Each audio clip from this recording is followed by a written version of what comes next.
ഇനി കൊച്ചിയിൽ നല്ലൊരു മധുഹൂത്ത് കഴിക്കാനോ അല്ലെങ്കിൽ പുതിയൊരു ഷവായ സ്പോട്ട് അന്വേഷിച്ച് നടക്കുകയാണെങ്കിൽ മസ്റ്റ് ആയിട്ട് ഇതേ ഇങ്ങോട്ട് വന്നാൽ മതി.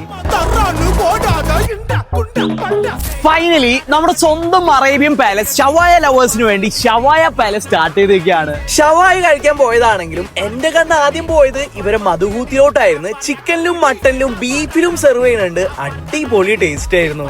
ഇനി മീറ്റ് ഒന്നും ഇല്ലെങ്കിലും ഈ റൈസ് വെറുതെ കഴിക്കാൻ തന്നെ കിഡിലും ടേസ്റ്റ് ആണ്. 5 ടൈപ്പ് ഷവായ ഉണ്ട്, 5 ടൈപ്പ് അൽഫാം ഉണ്ട്, പിന്നെ മധുഹൂത്ത് ഉണ്ട്, ബ്രോസ്റ്റ് ഉണ്ട്, അങ്ങനെ ഒരുപാട് വെറൈറ്റി ഐറ്റംസ് ഒരു സെർവ് ചെയ്യുന്നുണ്ട്. ഞാൻ ആദ്യമായിട്ടാണ് ഒരു ബ്രോസ്റ്റഡ് ചിക്കൻ ഒക്കെ ട്രൈ ചെയ്യുന്നത്. അടിപൊളി ടേസ്റ്റ് ആയിരുന്നു. 5 വെറൈറ്റി ഷവായും കിടലാണ്. പിന്നെ സ്പൈസി മന്തിനെ പറ്റി ഞാൻ പ്രത്യേകിച്ച് പറഞ്ഞതിന്റെ കാര്യമില്ലല്ലോ അല്ലെ. ഇക്ക കഴിഞ്ഞ വർഷം നമ്മൾ കാണുമ്പോൾ എത്ര ഔട്ട്ലെറ്റ് ഉണ്ടായിരുന്നു? 13 ഔട്ട്ലെറ്റ്. ഇപ്പൊ എത്ര ഔട്ട്ലെറ്റ് ഉണ്ട്? 15. ഇനി എത്ര ഔട്ട്ലെറ്റ് സ്റ്റാർട്ട് ചെയ്യാനുണ്ട്? ഇനി നമ്മൾ 5 എണ്ണം സ്റ്റാർട്ട് ചെയ്യാൻ. അപ്പൊ ലൊക്കേഷൻ മറക്കണ്ട, ഇൻഫോ പാർക്ക് എക്സ്പ്രസ് വേയിലാന്ന് പറഞ്ഞുകൊണ്ട് മറ്റൊരു വീഡിയോ ആയിട്ട് വരുന്നവരെ